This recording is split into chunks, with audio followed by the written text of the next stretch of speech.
What's up, kitty gang? This is me, Nanny Faye. This episode you're about to hear is about my family and their crazy shit. I hate gift giving and receiving. Receiving gifts is so weird. What do you say, thank you? This is Coffee Convos with Kale Lowry and Lindsie Chrisley. I really want you to be in your feels, Kale. That does not interest me whatsoever. I feel very attacked by you. A spirited discussion about motherhood, friendship, family, and life in the public eye. I'm just not with the fakery anymore. There's a fakery bakery around here. Here's Kale and Lindsie. Good morning and welcome back to another episode of Coffee Convos podcast. The fans are excited and have been requesting this episode for some time now. The last you guys all heard of us collectively was in 2017, and I am thrilled to be here with three very important people today. Julie, Yes. Todd, and Savannah. Welcome. Thank you. Thank you. I am going to conduct this episode as an interview because we have 4 podcasts that are collectively involved in this Chrisley crossover. The first is Coffee Convos Podcast, Chrisley Confessions, The Southern Tea, and Savannah's new project, Unlocked. So we are going to get through as much as we can on Coffee Convos, and then you guys can head over to Chrisley Confessions to hear part 2, part 3 on Unlocked, and a fun segment on the Southern Tea. Okay, good. Sounds good. Okay, so I am very nervous. I normally don't get nervous for Coffee Convos podcast because we normally talk about things like that are inappropriate, queefs and like stuff like that. So for this episode, we're going to I raised you better. Pulse check on everyone, and I'm sure that blood pressure is high now. So how is everyone feeling this morning? I'm good. Are you good, Savannah? I'm great. Julie? I'm good. I'm excited. I'm not nervous. No, I have a piece about I have a piece. I'm glad to be here, and I'm glad to celebrate your success with Coffee Convos. It's folks, I don't know if anyone knows this, but I'm normally not good at getting beat in the ratings on anything, but Coffee Convos does that to me. I'm second place. Lindsay's first place on Coffee Convos. But that's because she talks about things that are inappropriate, and I'm trying to live for the Lord these days. But you still throw some shade. I didn't say anything about not throwing shade. Do talk about people. Talk about whatever she just said. Queef. Yeah, we're not talking about that. Yeah, let's not. Yeah. Okay, so I am nervous because this is the first time that anyone has heard from all of us together since 2017 and me leaving Chrisley Knows Best. Mm-hmm. I feel like it's been a long time coming. Yep. Yes. It's scary because we are doing this publicly, but it also feels good to be doing it on our own terms. I think that we're at a place in our family that, we've been on television since 2013. We have taken direction from a million different people telling us a million different ways of handling things and a million different versions to repeat. And so I think that God has been good to allow us this opportunity to be able to sit in one room with one format and control the conversation. This is an opportunity not only for us as a family to continue to heal, but it's an opportunity for all of the listeners out here who have similar issues that have transpired in their family, and there are many. Theirs just aren't publicized for the world to see. Exactly. Which is the difference. Exactly. And so I think that I hope that this episode and future episodes and all the projects that we do, I hope that they will continue to serve the Lord and glorify His name. And then I also hope that people can learn from some of the mistakes that we've made. Absolutely. This is not a question that I have written down, but it's one that I would love to know. How do you guys like podcasting compared to reality TV, and how do you think that it's different? I'd say for me, and your dad and I, we do our podcast maybe different than I'm sure than you do. You and Kale do yours, and anybody else. I mean, that's and what Sassy's makes it doing all hers totally different. Absolutely, and I think that's what makes it so amazing is that you can have so many different formats, and then they all work. But for your dad and I mean, I always start my day before I record in prayer. And I always say, I want to make sure that I'm saying what needs to be said. And most of the time, I regurgitate what I've learned through myself, just in what I'm going through. I regurgitate that back to the people who are listening to our podcast, people who have taught me something for the week. I give it back to them. And I like the fact that it's on our terms. Mm-hmm. We say what we really want to say. Mm-hmm. And we know that what we record is what you're going to hear. It's what the listener's going to hear. Anybody that has recorded reality TV knows that there are hours and hours and hours of recordings that never are seen. Mm-hmm. Or there's a piece of something that's seen just to make it a little bit, they feel better, more quote unquote, better for TV. Mm-hmm. And with our podcast, we don't have that. Right. It's really the stripped down version of who we are. I think for me, I would say television, because it's what I'm most comfortable with. I've been doing it for 10 years. And I think that what I like better about the podcasting is that we do have that control over what's going out, compared to when we're filming a television show, which if we say something that the network doesn't feel is appropriate, or that they don't want to use, or that they want to sensationalize or whatever, then that's cut and put together in post the way that they want it to read. I think that you and I have had this conversation, Julie, that the podcast has given us a voice that we don't have with television. We get to be more authentic with our podcast and with the things that we're saying. And, we live in such a climate today that everyone's watching what someone's saying, and everyone's trying to take out of context what someone is saying. Mm-hmm. And I feel like with the podcast, I get to say what I want to say. For sure. I think I've already filmed the first episode of Unlocked. Mm-hmm. And the hardest part about that was not having an automatic filter. Mm-hmm. Because we're so used to having a filter over 10 years, you just kind of have an automatic filter on. You know what the producers are wanting. You know what the network's expecting. And so for my first episode, I had to... It took me about halfway through, and then Erin, who helps me produce my podcast, she was like, "Savannah, stop with the involuntary happiness." Mm-hmm.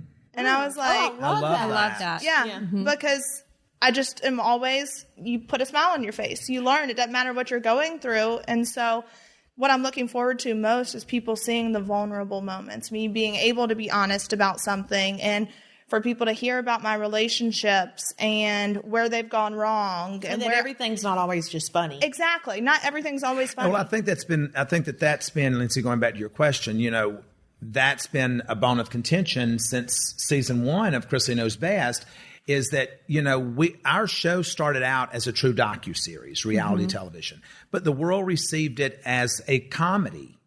And so obviously, the network and us as a family, we want to feed into or lean into and give the public what they want. But I think that what I have learned in this process is that I have always gotten on to y'all your entire life. Do not hold it together. Mm-hmm. You don't need, the rest of the world doesn't know about your pain. The rest of the world doesn't need to know about your problems. Deal with those at home. Don't put all your laundry out on the front porch for everybody to see. Today, at the end of the day, you have your loyalty. I believe loyalty is a huge thing in any relationship, but you got to learn to be loyal to yourself first. To thine own self be true. Mm-hmm. And I think that I did a disservice as a parent by not allowing y'all to truly lean into your raw emotions and kind of deal with those at that moment, rather than try to hold them together and then let's fall apart after the cameras go down. 100%. Society now allows for you to talk about mental health, mm-hmm. whereas I think before that just wasn't normalized. It's something that you're ashamed of. You have to hold it all together. You have to look the part, be the part, and you cry in your bedroom, mm-hmm. cry in the shower, and you move on with your day. That's right. Mm-hmm. That's right. And listen, for a large part, that's what I still do. I mean, I don't put all of my emotions out there. You have a select few people that you do. But the rest is going to get stone cold Todd. Yeah, 100%. And it's funny that you say that, because that's a topic that I have down that you and I are going to discuss. and how being raised that way, it does create kind of a hard shell. And it's hard in relationships. It's hard because I'll look at people sometimes, I'll be like dried up. Like, well, because I raised y'all. Whenever y'all, I'd say, stop, dry it up, let's move on. Yeah. Well, we all have plenty of therapy. You're a little soft these days. This one over here is like the woman at the well. Oh my God. She cries if it's 70 degrees, or if it's 40 degrees, or if she goes to Sam's and she can't get her thing to pull up. I mean, she's, I don't know.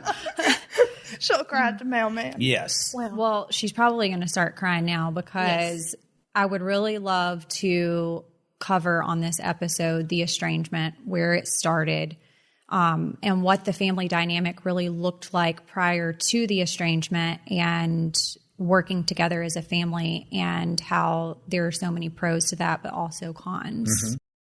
And it's getting colder, so, I had to switch my fixes up. I love Stitch Fix, and just getting my kids new fixes every month is really nice, especially when it's a new season. So I know new things are coming, denim, sweaters, boots, all picked out just for you or your kids, your husband, whoever, by an expert stylist. You know the feeling when clothes just fit perfectly, or it's exactly what you're looking for. That's the feeling that you get every time you get your Stitch Fix box. I absolutely love Stitch Fix. We know that I love something that just arrives at my door and takes very little work for me to get something great. With Stitch Fix, it is truly the best way to discover new styles and brands just for you. Basically, it's like a style partner. So your stylist will learn about like your taste and collaborate with you on the looks that you're going to love. And then you'll just have to answer a few questions about where you typically like to shop, what you like to wear, and your price range. They start picking stuff with all of that in mind and have wide range of sizes available from extra small to 3XL. And they're going to find your perfect fit. They've got you covered with over 1,000 brands and styles, and you can try pieces at home before you buy it. So you just keep what you love, you send back what you don't, then the shipping and returns and exchanges are always free and no subscription required, which I know that's something that Kale and I both love. And you can just order a refresh as needed, or you can just set it and forget it. I don't know. Which one do you do, Kale? I do every month. And then I'll pause once I have like enough. I will pause my subscription, and then right when the season changes, then I'll reactivate it or whatever. I love it so much. It's just so convenient. I will always pay for the convenience factor, always. Always. So right now, Stitch Fix is offering our listeners $20 off their first fix at stitchfix.com/combos. That's stitchfix.com/combos for $20 off today. stitchfix.com/combos.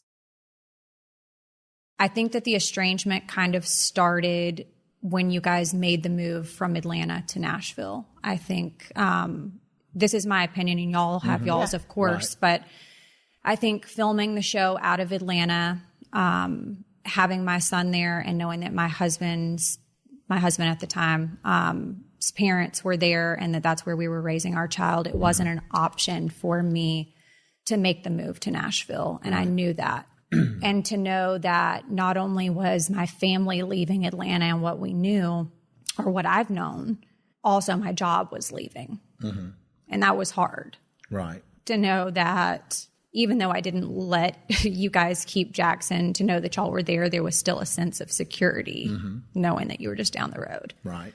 And so I think my reality looked very different than y'all's, because for me to participate in the show, I had to board a flight to come here, or drive. And I did that and went back and forth. And I think that over time, with you guys creating your life in Nashville, that it became what you knew. It became our new norm. Yeah. And you were filming, every day, and I was in less episodes than everyone. And to be in the marriage that I was in at the time, and my husband to not want to be involved in the series, I think that also created strain that I was unwilling to recognize at that time. I wanted him to be able to live his life, and if corporate was what he wanted to do, I wanted to be a supportive wife. However, also selfishly, I wanted him to do what we were doing, and I kind of wanted the best of both worlds, for him to be able to have a corporate job and to have that sense of security, but to also what I felt like I was doing, or what was told to me, through my marriage was playing around on reality TV.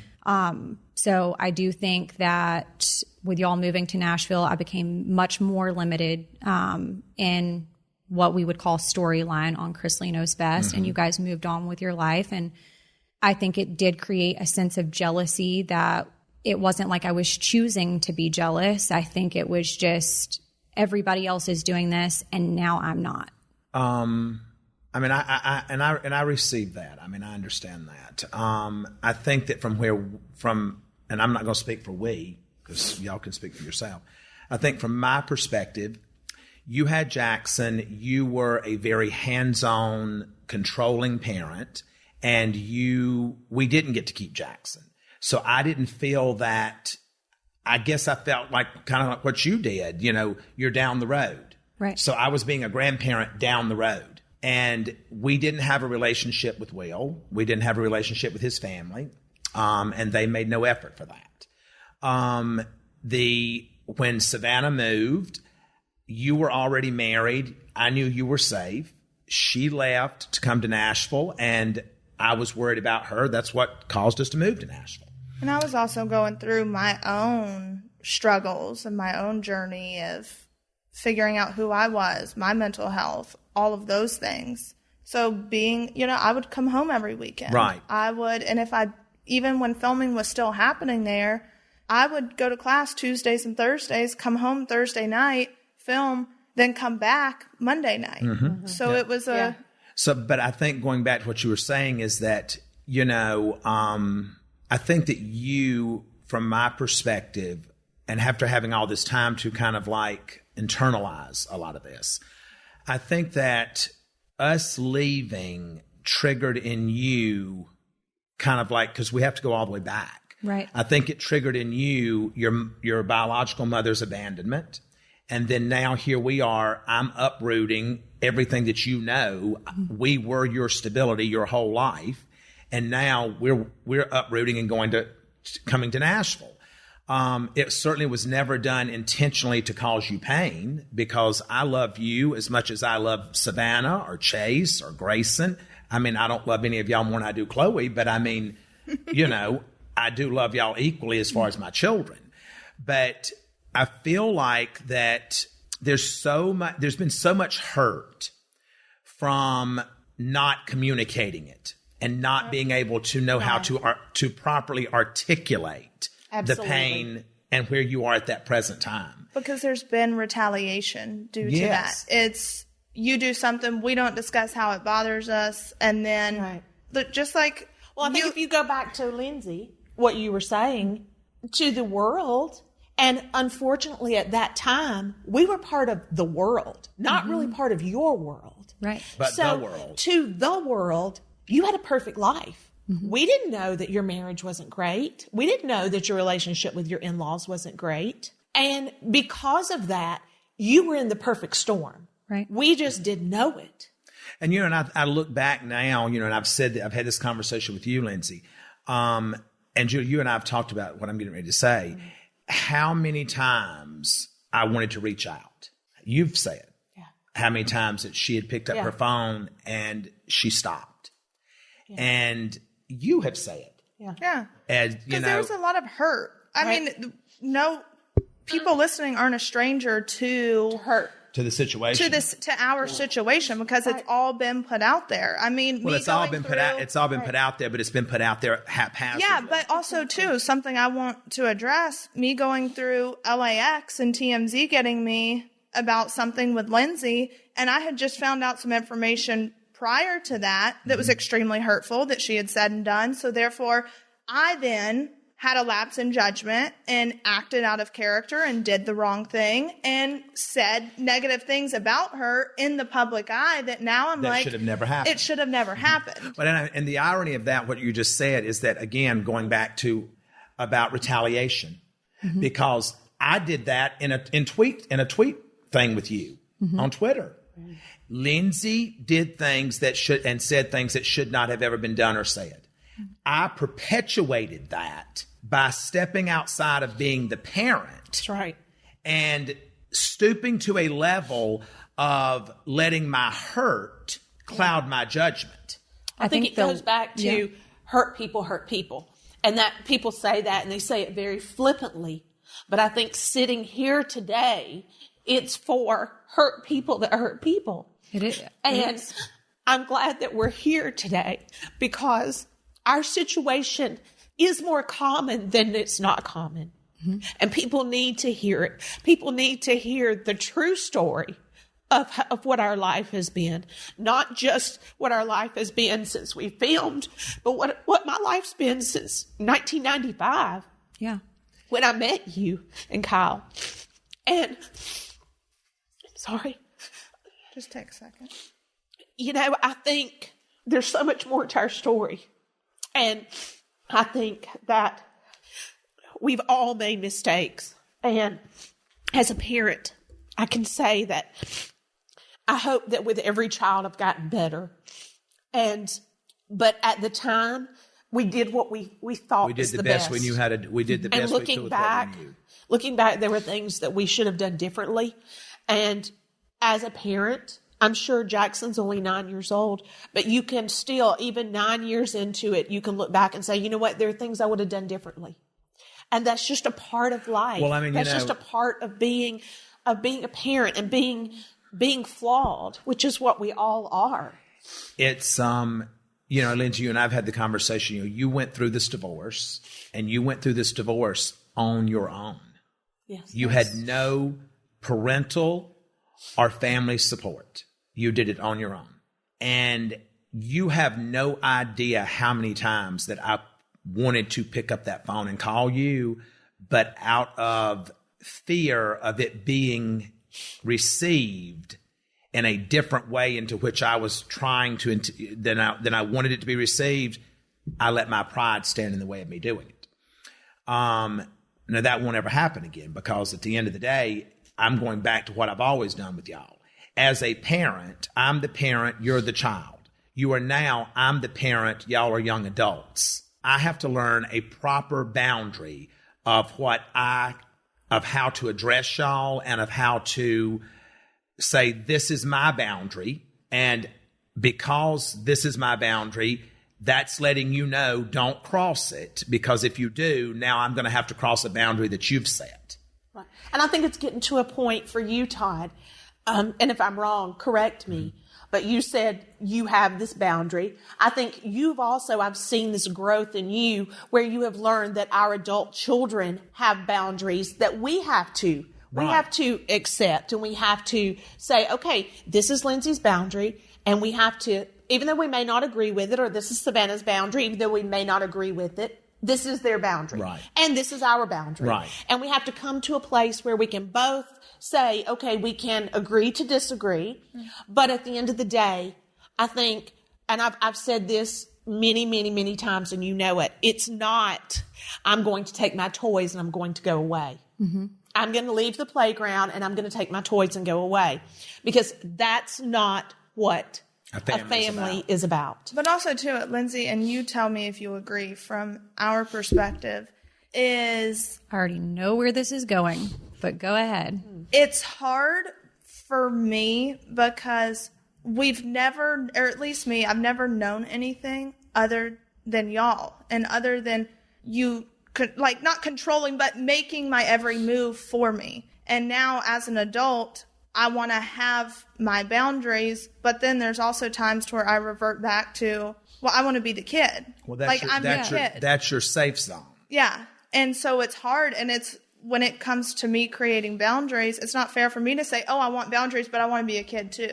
You know? Well, was that a question for Lindsie? Or did you... I don't know. Do you kind of see where I'm going with that? Yes, I do, because I think it's hypocritical, but I also do that. Yeah. I think probably I do it more so than anyone else because I feel like I grew up with y'all. You did. Yeah, we grew up together. You know, and then had a whole second set of kids. Mm-hmm.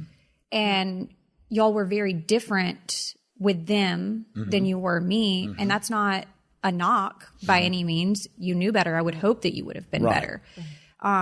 Me before therapy would have said, why did y'all do this with me, but not make those same mistakes with them? Mm-hmm. But that's selfish. That's a selfish thought. But until therapy, I thought that.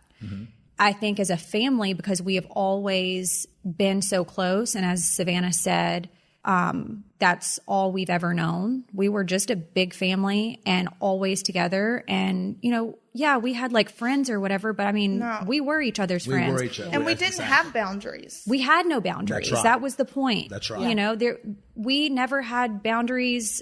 I was just talking about this last night that, you know, Dad knew our every move of everything that we were doing.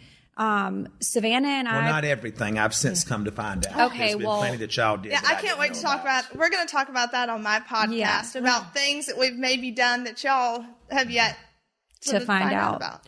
I will say that with being as close as we were and knowing everything that we were doing and literally just having no boundaries. I mean, we lived in a 30,000 square foot home and would oftentimes, as siblings, find each other and sleep in my bed or shower together. The girls shower together in one shower. Or y'all be in your bathroom and Dad taking a shit and you be in the bathtub and we're just walking in. Like, we have literally had no boundaries. There's never been any privacy. No, like Mom they'd be in their bathroom and we'd just go and sit and like just start talking like it was. And how many times would I say, "What am I doing here? My door's closed. My door's closed. Why are you in here?" Well, because I had to ask you. Like, nobody's trying to smell your shit. We're just trying to talk. Well, give me that 15 minutes.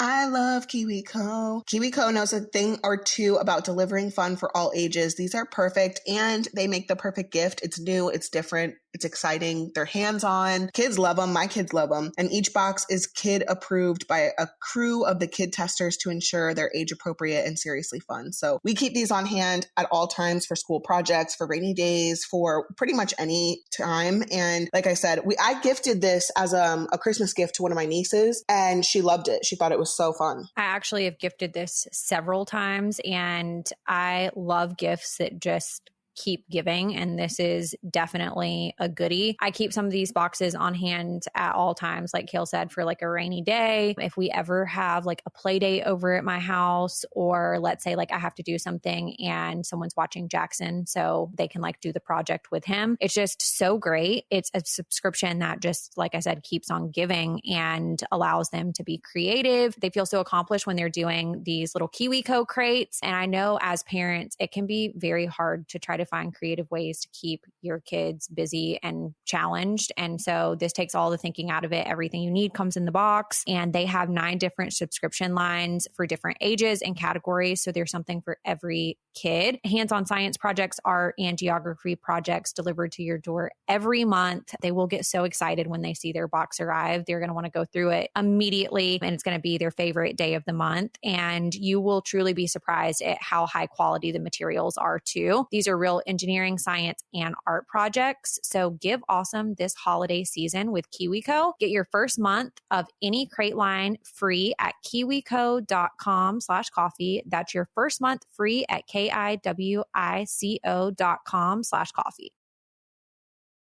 So I think it does go back to, we have had to almost learn boundaries as adults, probably through therapy for most of us. For all of us. For all of us sitting here. I don't want to speak for anybody who's not here, but we've had to learn that as adults. And, you know, I think it makes it even harder to have boundaries when we didn't have any growing up. And then I go to college, get a degree. Savannah goes off to school while also filming Chrisley Knows Best and working together as a family. So now that's another layer.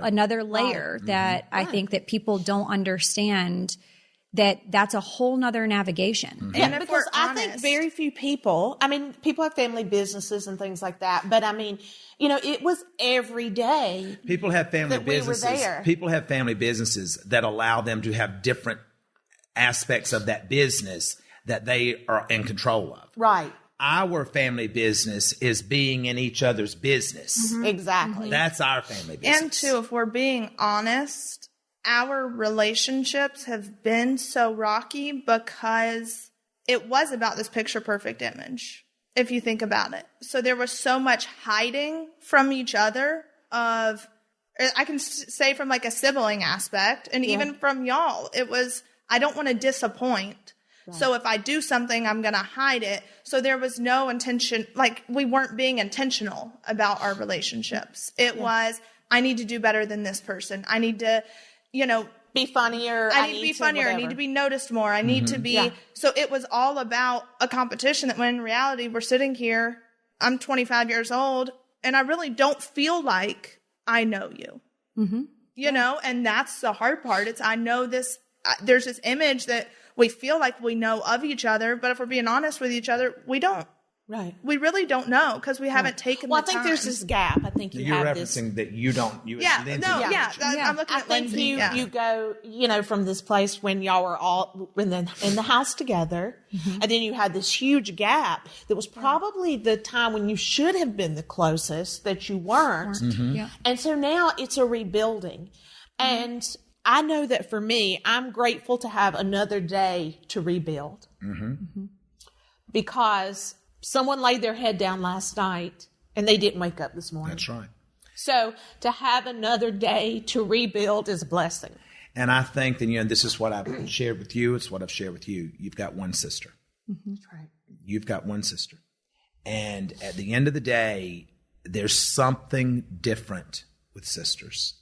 You have a child now. You could be teaching your sister I've taught her a lot of lessons that she doesn't even realize that are lessons because she is watching what is going on. And I think that was part of it, which we'll go deeper into that on Unlocked, because just your relationship, your marriage, me getting engaged, me calling it off, kind of the influence of all of it will be a much deeper conversation for sure. I feel like that. I feel like that it's a God blessing that there was never a time that I did not feel like that we would make it back to each other. Because had I ever felt that way, I feel like that I would have literally been defeated. I feel like that I would have just given up. I as long as I could see your stuff on social media, and that's the other thing. So you are admitting on here to stalking.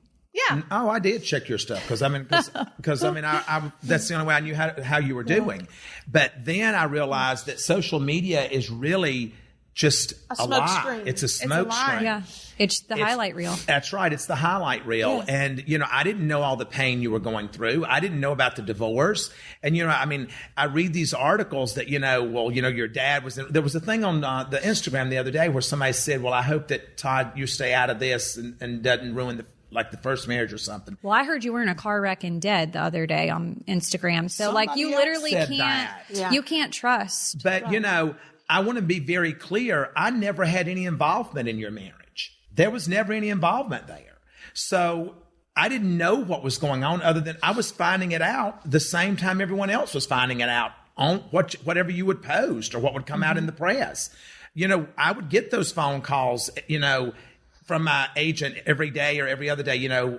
Someone's asking for a comment. Will you comment on this? No, we're not commenting about that. We're not talking about this. And now I'm just willing to talk about everything. I'm willing to talk about it all because I think that shame is like cancer. And we've talked about this on Chrisley Confessions. Shame is like cancer. If you feed it, it spreads. And I don't have any shame. I feel like that when it comes to shame, I don't want to be controlled by that. I want to say, I've made mistakes in the way that I have handled certain situations. We all have. And I can't focus when I say we all have made mistakes. I got to focus on the ones I made. I can't get you to show up at the same place at the same time that I'm showing up emotionally and psychologically. But what I can do, if I love you enough, if I get to that finish line first, I'll sit there and wait on you. You have to show up where someone else is. And I think that's something that we have kind of missed along the way. Yes. Of expecting, and I say this all the time, that you try to have a logical conversation with somebody that you feel like what you're saying is very logical, but they're not receiving of it. If the person is not ready to receive it and not showing up to the same place you are, you have to meet them where they are, even if you're ahead of them. But I don't think any of us sitting here in 2017 would have said that or would have figured that out. No. No, life has a way of humbling. Absolutely. And life has a way of teaching you. Yeah. Experiences as bad as some have been I can speak for myself and I think for you, this past couple of years, I have learned more about myself than I could begin to even start to think. And well, listen, you learn through pain. Y'all have taught me, anyone I come in contact with, now I'm like, I've never seen two people dig more into their faith and through life's crappiest circumstances, which is when normally you turn away because you wonder, people look at Christianity and God when things are good. Yeah, exactly. Literally, and I have that. Yeah. Yes. And y'all have chosen to still stay very steadfast. And it's taught me because y'all know I went to on-site. And when I went to on-site, one of the things that I truly was working on was being so mad at God. Because why? And I looked at it and I was like, but look at my mom and dad. Look at how they're handling it. Look at how they're. And so it helped me to get out some of that anger, but I've also had to work through it myself. Right. We all process pain differently and we all process it in a different, in our own time. Yeah. I think that if that is what you've taken from this, then that's part of our testimony. Absolutely. Is that we have a child that's watching how we do and how we live in our faith. Right. What I can say to you, though, is that I firmly believe that what God brings us to, He brings us through. And that I don't serve a God that is what if. Well, I think that's evidence because we're all four sitting here today. So I think that's evidence that things can happen when you least expect it. God can calm the storm with a whisper. And I think that going back to you going through your divorce, it will probably be one of my moments of regret. It's a moment of regret for you, but it's a moment of thankfulness for me because I think if I wouldn't have navigated that situation by myself, and I've told you this before privately and I'll say it publicly today, that when you have nothing, you have to hit your knees and ask God, please help me. Let me tell you something, sister. Your dad and I are there. And I think his regret is, listen, does any parent want their child to go through a divorce? No. That's not what you don't lay in bed at night and talk about your dreams for your children. That, oh my gosh, well, I hope they go through at least one divorce. No, that's not something you ever want for your child. I think his regret is not being there for you. Right. We don't wish any ill will on Will because we don't know Will. That has been, you guys have always said, Mama is such a, she walks around with rose-colored glasses on. She thinks we're going to be this one big happy family. In my mind, as naive as I was and am maybe, I'm sitting here thinking we're going to vacation together and we're going to share birthdays together. And well, we couldn't because we couldn't because we were playing reality TV. Exactly. Now, I want to address that comment because, as much as I serve God, that doesn't mean I don't still get pissed off. For Will to diminish what you were doing to make a living and what we were doing and are doing, go play on reality television. Had you not been playing on reality television, he wouldn't be able to subsidize his living today.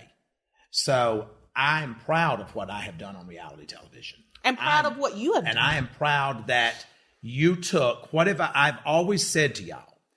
Everything that I do is for you. It's for my children. Take it and grow with it. Take it and make it bigger. You took my last name that I gave you at birth that turned into something through Chrisley Knows Best. You left Chrisley Knows Best and you started Coffee Convos.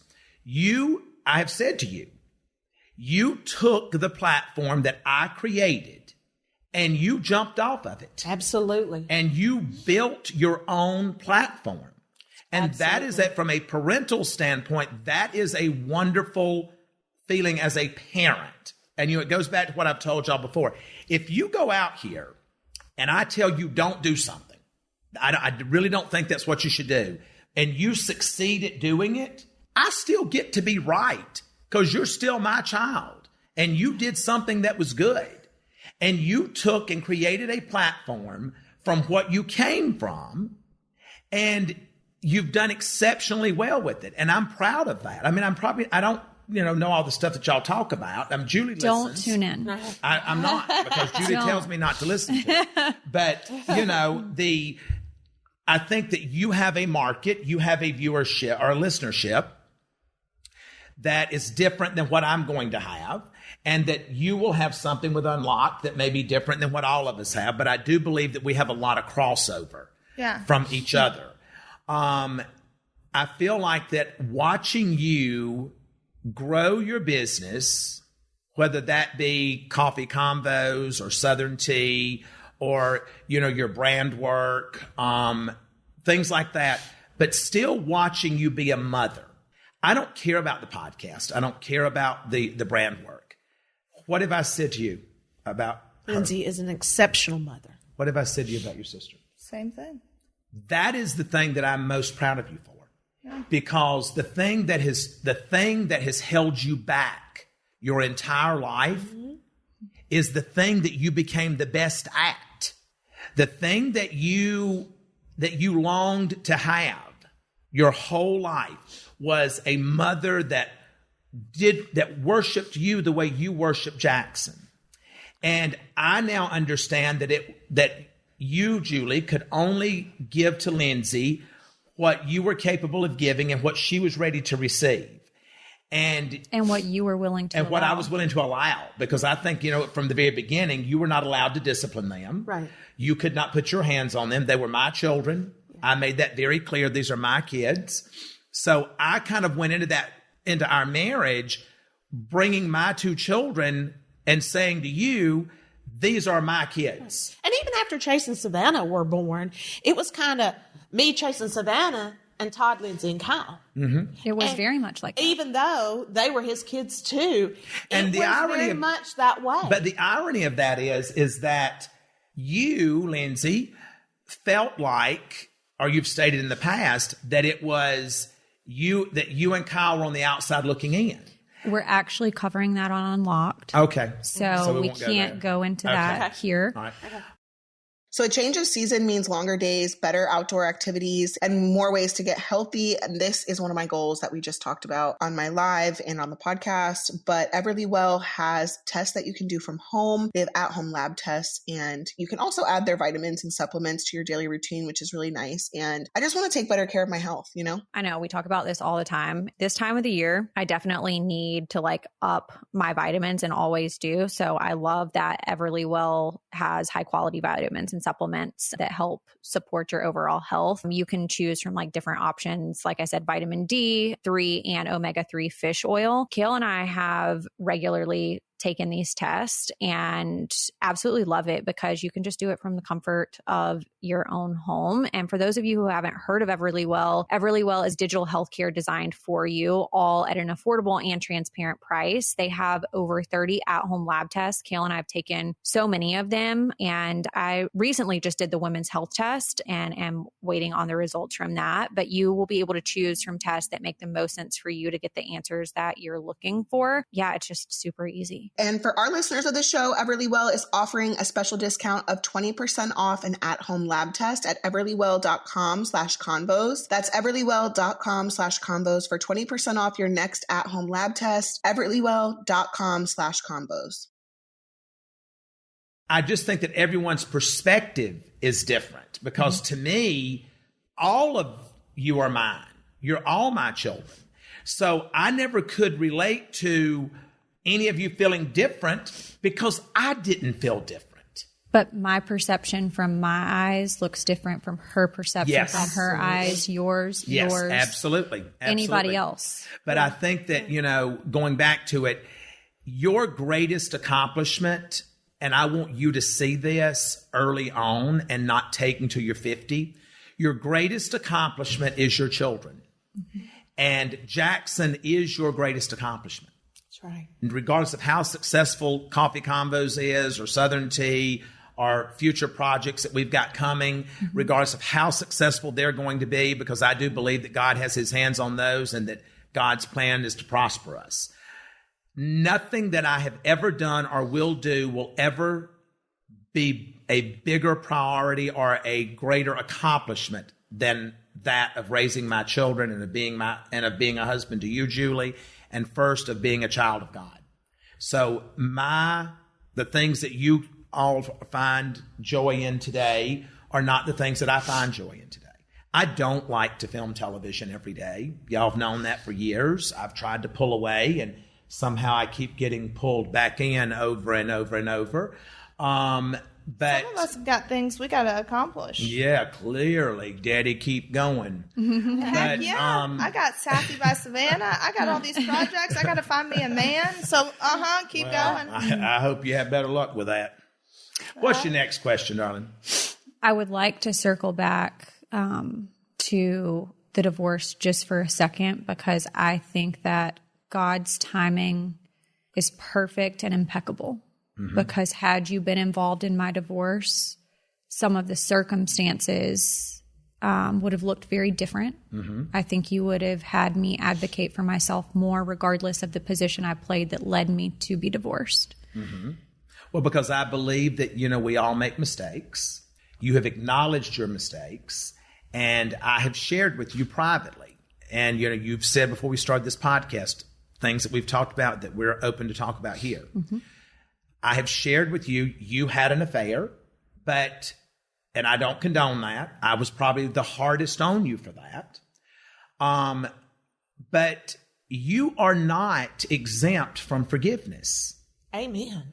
God forgives you if you come to him with a repentful heart. And there's not one person sitting in this room that hasn't made a mistake. 100%. I have. Yeah. Okay, well then I guess I'll say I have. Absolutely. But also, too, something I want to point out is, like you said, by no means is it saying, hey, what I did is right, but also if there was a healthy relationship to begin with, That's and right. if each person was getting what they needed out of it and was being respected and you wouldn't be searching elsewhere. And that's up to us at that point to say, hey, I'm not getting what I need, so I need you to give it to me. But you don't learn that. I'm speaking from experience, too. You don't learn that until after the fact. Well, listen, I say that if you know something's going in badly, you wouldn't do it. But I will say that it's one of the toughest things that I've ever struggled with. I thought by getting the divorce that once I got that final paperwork that the pain would end. And it didn't. It just created closure for that chapter. That's right. But then for myself and forgiveness to myself has not happened. And I want to help you as much as I can with that. Yeah. And I think that, the first thought is exactly what Savannah is saying. You wouldn't make certain decisions if needs were being met. Right. However, I look at it very differently now, because I should have been woman enough to say, this is not working. I need to be strong enough to leave and be done. Well, I think for you, Lindsie, it goes back so much. It's so much deeper than that for you, because you knew the pain that you experienced growing up. You have known that pain since you were what, 5 years old? Yeah. So you were so determined that you weren't going to repeat that for Jackson, that you stayed way longer than what you should have. When I came home, I think one of the last scenes that viewers of Chrisley Knows Best saw of me was in 2017, me coming home and saying I was divorcing, and then I kind of disappeared from the series to only actually end up reconciled and then end up divorced now that we're back here today. Right. I do think that my desire to have a nuclear family was the priority. Yeah. Even though it wasn't healthy. I was not using resources that are available, like counseling.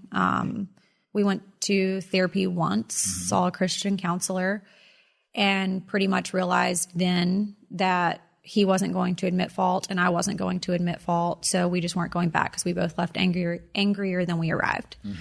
At that point, I should have known that the writing was on the wall and also done something about it. Right.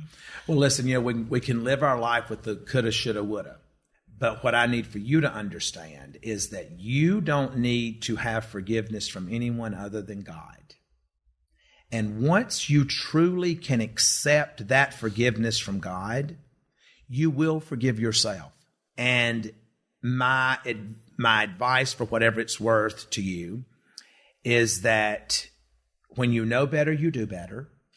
And you have an obligation to do better at that point. And I look at the growth, and you, Julie, all three of us have talked privately about you for a year now. The growth that I have seen is astronomical. It has taken me to places to where I've literally wept and got on my knees and thanked God that he had stepped into your life and that you had received him. And for that's the greatest blessing, because without him, we just exist, and life is too precious to just exist. I don't know if any of you have ever felt this way, but through the estrangement, and also that was one journey with God that looked very different than the journey that I have gone on since my divorce. Mm-hmm. And I oftentimes have felt unworthy of God's grace because I have felt like a user, because I went to him when I needed him, not when I wanted him. Absolutely. And I can only speak for me, but absolutely I have felt that way. And if the last few months have taught me anything, it's taught me that he is the only steady. He is the only absolute, never changing, never faulting, never disappointing thing in your life. Yeah. And we've all been guilty. Oh, it's easy to say, oh, God is so good to me. I've got a hit reality show. My kids are beautiful. They're healthy. I'm good. God is just amazing.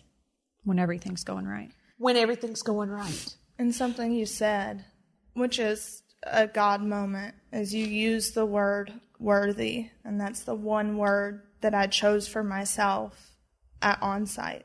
Because through my life, I've not felt worthy because I had a certain level of shame of, I should have done this, or I should have said this, or I should have, so therefore it's my fault. I should have done all these different things in certain situations. And I was not giving myself forgiveness, when in reality I wasn't giving myself forgiveness because I didn't feel worthy of it. I didn't feel worthy of it, but there was also, I didn't know who I'd be without it. If I held this anger towards myself, then at least I know that's how I feel. You know, listen, I've lived with that. I mean, and I know exactly what you're talking about because you and I have had this conversation. Mm-hmm. You know, there are certain things that have happened to me in my life that I don't know. And I think that I've said this to you, Lindsie, in regards to your biological mother. The anger that I have had for her all of these years, I don't know how to let it go because I've existed with it for 30 years. Mm-hmm. So now if I let that go, what does my day look like? What does my life your identity look like? You know, what is my identity? We've had that conversation before. You and I have talked about that many times because growing up, I always felt it was important to include her. Because in my mind, the best thing for you and Kyle was to have a relationship with your mother. And your dad would get angry. I don't know that you guys understood it always, but if there was an event or if there was something, I always wanted to include her. Because in my mind, I thought, I want these children to be as whole as they possibly can be. But I think that doing that in conversations that you and I've had, it created a bigger hole. It did. Because it did not allow you, it's said in your own words. I mean, you said it the best. I think that I oftentimes say this, that if people are going through a situation where divorce is necessary and it's just not going to work out and there are kids involved, that if one parent can't be consistent, then the best thing that they can do is just bow out, because that is the most unselfish decision. It's selfish to involve yourself when you want to involve yourself, and it's selfish to involve yourself when you can't fill the need that your children have. And so, and I think that you were thinking by incorporating her that did fill that need. Yes. And for Lindsie and for Kyle, because Kyle has said this, and I don't want to speak for him because he's not here, but I mean, in conversations that he's had with me, was that Kyle has said the same thing that you have said. We would have been better off had we never had any more involvement with her, because then Julie could have been our mom. That's what we would have known, and that would have been the end of it. Now a word from our sponsor, BetterHelp. It can be tough to train your brain to stay in problem-solving mode when faced with a challenge in life, which Lindsie and I have had plenty of those this year. And when you learn how to find your own solutions, there's no better feeling. Visit BetterHelp.com/coffee today to get 10% off your first month. That's BetterHelp.com/coffee. Honestly, I have received so many messages from listeners of all of our shows talking about how they've started using BetterHelp, and it's such a great feeling to know that people are reaching out, doing the right things for themselves, and finding a therapist, because I can tell you, when you can't solve a problem yourself, a therapist can help you find a solution for your problems. So if you're thinking about giving therapy a try, BetterHelp is a great option. It's convenient, accessible, affordable, and entirely online. When you want to be a better problem solver, therapy can help get you there. Visit BetterHelp.com/coffee today to get 10% off your first month. That's BetterHelp.com/coffee. Next question. I have a couple of things that I want to say, and you guys can give your opinions on this. I think people are going to want to know why it's important for us to sit down and do this crossover now. And the short answer for me is the timing is right, because it's on what I feel like is collectively our own terms. I think we all are able to meet each other at the same place now. Right. It's a sense of healing for me. Right.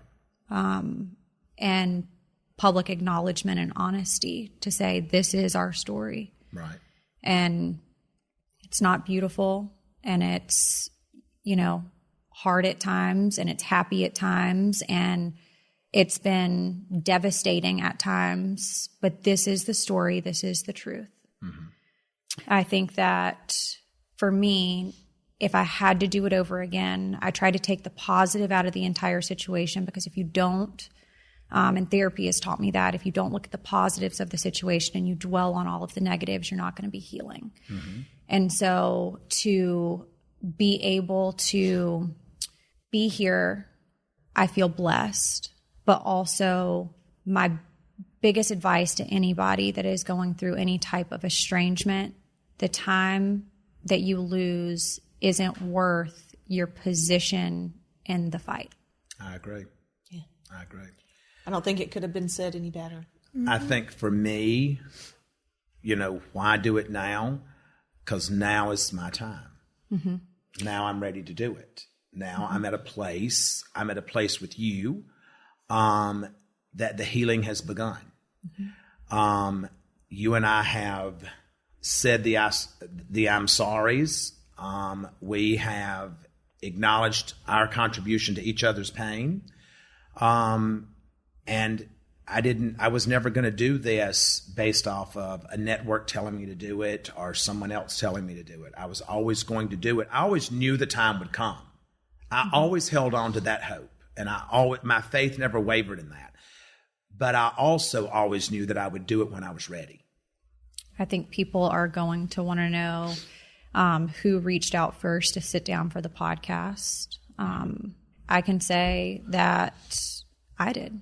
I think that it's the right platform. I think, like we all discussed earlier in this episode, that it is a place that you can come and be raw and real and unfiltered. Unlocked is a great name for a podcast, because it's true that is what it is. People have followed the family for so long at this point that you almost feel a sense of, the falling out and we use social media improperly, along with the fallout, that we involved the public. And so there is a sense of, I feel like I owe the public an answer. And I think that exactly what you're saying. I think it's our time. It's easy for us to sit and say, social media is a smokescreen, when we've been guilty of using it as a smokescreen, and we've been guilty of being petty and not me, but others in this room have been guilty of being petty. Basically, all three of us. Molly's the only saint. And I'm not saying that I'm a saint. So, are you saying like you are when it comes to social media? I'm just saying that I think it's a redemption day. I think it's a redemption day that anybody listening to this podcast, as you said, our story has gotten ugly at times, and it has been so hard, and it's been great and beautiful at times, as with any family. And we've been manipulated by outside sources as well. Absolutely. That's 100%. The main thing. The devil had a seat at our table. Yeah. Absolutely. And, from, people sending, delivering false messages. Absolutely. And I think that's happened on both sides as well. I think that this truly is a piece of the puzzle that has been missing, and it does feel like a sense of relief to be able to do this and to be able to move forward and not feel like we're publicly hiding behind anything from the public. Absolutely. This is the story. This is what it is. There's healing taking place, and that's it. Yeah. Right. Well, as we've said on our podcast, when your life is shattered and it's in a million pieces and you're trying to put all the pieces back together again, it still is a cracked mess. And until you bring God into it to fill in those missing pieces, that's when it becomes whole. And I think collectively as a family, we're finally at that place. Where we're not just we still have work to do. We're a work in progress. We're at the beginning of it. Right. Absolutely. Right. And I know for Lindsie and I, that we'll discuss on our podcast, is because y'all three have had tougher conversations. Right. Y'all have invested the time and the energy. We really haven't. We've had surface level conversations. So I feel like the deepest conversation we've had is what we just had and what we will have, which to me is, I love. In fairness, I will say that I grew up with you. And my main goal, when I knew that it was an option for the reconciliation to take place, was to reestablish that relationship with you, because you are my son's grandfather. And that was my main goal, if I got nothing else out of it. And would love to say that Jackson asks and does a pulse check every single week. Mom, can we say that we are back with Papa again? He asks that every single week. Does Instagram know?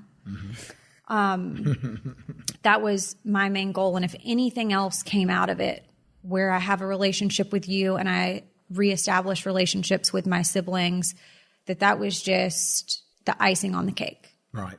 But for my son to at least know my dad, that was my goal. I will not participate in any conversations here or in any future podcast referencing any headlines that have come out that oftentimes are stated to make people click.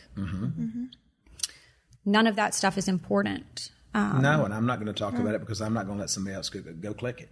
Yeah. And I think the hardest part with that is people don't realize, and now hopefully the people who are listening will after this episode, that these are real people and real feelings involved. So what you're reading is real issues that are going on with families, but also bits and pieces of things that have been pieced together to try to make a story make sense to the public that we haven't spoken on. Right. That's right. Exactly.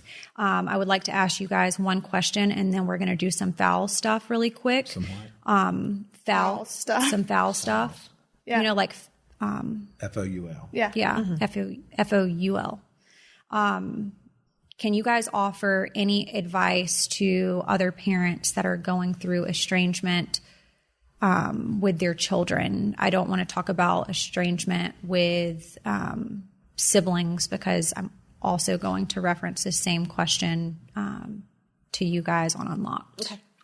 I'm going to say for me, the advice that I can give is that in your life, you have to, as much as you love your children, you have to give them to God. And I think every day I pray for all of my children and my grandchildren. And I think we so live in a culture where we want to control everything. And when you can truly give your kids to God, I think is when you can start to see things happen. I agree. I think that if I was giving any advice to a parent that has estrangement from a child, is do not let the hurt hinder you from being the parent. That's right. I think that my hurt hindered me from being the parent for the first time in your life. Hurt and pride. Mine was more hurt because pride was never an issue for me because I didn't care about that. I think it's an issue for a lot of parents who are estranged from their children, though, because they want to be right. Yeah. And I think that we had already been through other things prior to the estrangement, right. that the pride aspect was probably gone. A little gone. Right, yeah. That wasn't a part for me. It was the hurt. And I think the hurt hindered me from being the parent that I know that I am and that I should consistently be. So I would say that, don't let those lines become blurred. I'm the parent, you're the child. 8 to 80, cripple, weak, or blind. I'm still the parent, you're the child. And I need to be a parent. I need to act like a parent all the time. And parenting a child and parenting a young adult is entirely two different ways of doing things. And I was not in a place to accept some of the decisions that you had made. But I now know that I didn't have to accept them in order to still help you get to where I needed you to get to with you feeling like you got there on your own. Yeah. I think that's the advice that I would give. Up next is some foul play for you, gang. So the first listener writes in, okay, so I was a mom of 2 when this happened and newly divorced. I had never really been super experienced sexually, and so I will call this my hoe phase. I was always... We've all had that. Speak for yourself. I was always super careful about having sex and wore protection on all of that jazz. But this one guy stopped me at the mall. He was older than me, much taller than me. He smelled good and he drove a Benz. So naturally, I was like, I'm not used to this. So immediately, yes. So one night when my kids were with their dad, I had my friend over and she invites a guy. So I invite a guy from the mall. We're all drinking and having a good time swimming in the pool, and my friend goes to have sex with her guy, and somehow I end up in the basement with mine, and I'm tipsy at this point. I don't know if he is, but I'm very awkward because, like I said, I have not really been experienced at this time. Every single time he strokes inside of me, I fart. What? Get out of here. I'm dying. I'm dying. These are not queefs. They are loud AF. So I'm crying inside my head, and thankfully it's pitch dark, but I don't know how to end the situation. So I literally just pushed him off of me and immediately acted like I was in pain because of his penetration. I never talked to him again. I was mortified. My God, somebody wrote that and submitted it. I hope they were anonymous. Oh my God.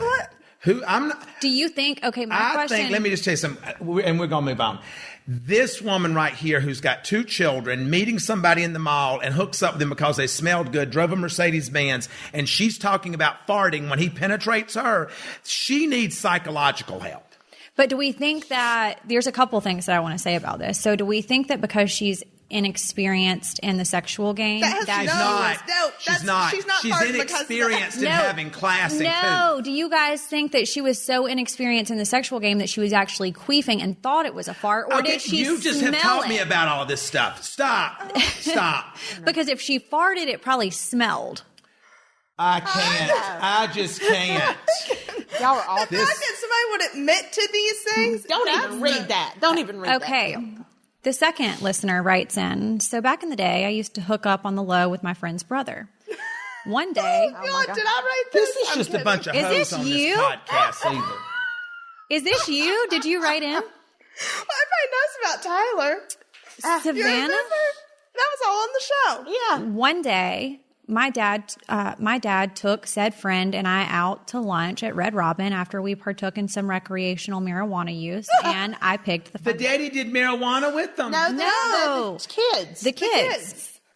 And I pigged the fuck out. Well, of course. what? She pigged the Pigged fuck out. out at Red Robin. Pigged out. Like, ate too much. Well, of course, as soon as we get back to her place, I get a text from her brother asking to hook up on my way and said that I'm on my way, baby. About 5 minutes into giving him head, my stomach started to feel... I can't even. We're not even having these conversations. We're not having such conversations. My stomach started to feel real heavy. Then I went a tad too deep and gagged, which caused me to throw up all of the Red Robin burger and bottomless fries that I had just consumed. Needless to say, I was mortified, but obviously he wasn't too traumatized because he's still in my DMs over 10 years later. She literally threw up on his dick and he's still in her DMs. Okay, I'm not going to have this conversation because I raised you better. And This person wrote this in. I didn't write this. I'm just reading it. Well, she puked on him while doing that 10 years ago, then he's into kinkier stuff today if he's still hitting her back up. So he is a potential future scatter. Okay. No, with you though. Wait, you've done that? No. Get out of here. I'm not. I've always said what's down there don't belong up here. This is a gym. Okay. The last listener writes in, hello, ladies. Love you all very much. Here's my foul play story for you guys. Me and my husband. They get on their podcast. Yeah. We get people wanting us to pray for them. Yeah. You need to also pray for these people. Yeah, we do. I am. Don't you worry. Here's my foul play story for you guys. Me and my husband have been together for 7 years, and he has been begging to go down on me since we started having sex, and I've always said no. Huh? Wait a minute, 7 years and he's not done that? Well, how did it last 7 years? We don't know. Well, I gave in the other day. It was really good, so I finished in his mouth before I could tell him to move. Wait a minute. That doesn't need all that. He got a mouthful and finished immediately, ran to the bathroom and mouthwashed multiple times and then brushed his teeth multiple times. So I felt bad for him. I was so embarrassed. First of all... I can't even look. This is awful. People are awful today. I mean, people, the things that they'll She's say. going to be praying all day long. No Oh my shame. God. I got to get in my car right now because I've got to go listen to Joel Osteen. Y'all, this is more than I can stand. I'm just wondering if he had to brush his teeth because she had hair down there. Oh, Do you think that? See, I know that this has been done to shock me. Yeah. This has to have been done to shock me. Yeah. Because if there's really a chick out here that's writing this stuff. Okay, but the last question, and then we're donezo. Do you think that most men can tell the difference between a queef and a fart? That's the common question. Well, first that we off, ask. I didn't even know what the first one was until you put that on this show. And I think that is just something that, let me let you in on a secret, because since you've decided to bring up such filth. A man, the least a man knows about a woman's hygiene, the stronger that relationship will be. There is a reason that your mother and I have got 28 years. She's got a bathroom. I have a bathroom. Oh, I pee with the door open. Okay, and you have no successful relationship. Right. So, I mean, I'm just sitting and telling you, there are certain things that a man does not want to know that a woman does that we know she does. See, like if I had to take a shit at this point. Ladies, don't say that. Okay, well, It's a thing. if I had to dump in number the 2. toilet, I would leave the home, drive to somewhere that I knew that had like somewhat of clean toilets and go. I would never poop in the same house ever. Do you understand that your mother and I have been together for 28 years? And you've never smelled her turd. Never have I ever had your mother to fart on me, or have I gone and sat in a bathroom while she is using the bathroom. Because when I look at her, I want to look at something that I think that's pure and clean, and this woman has respect for herself, and therefore that respect spills down on me. Me? Have you farted in front of somebody? No, I really don't think I have. Well, I would hope not. I don't think so. I mean, if I did, it was accidental, but like... She's done it. That's not accidental. She's done it. I can tell she's done it. That's not accidental. Well, then you've never had an accident.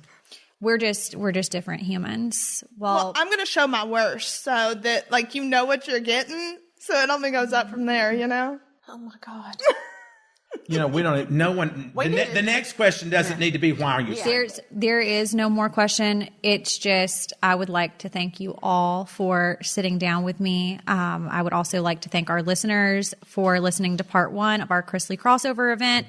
Make sure that you tune in to part 2 over on Chrisley Confessions podcast. Subscribe to all of our shows on the podcast app, Spotify, Apple Podcast, and always Podcast One first. We hope that you guys all have a great week, and we'll talk to you soon. Good luck and God bless. Thank you. See you next time, Fluffers.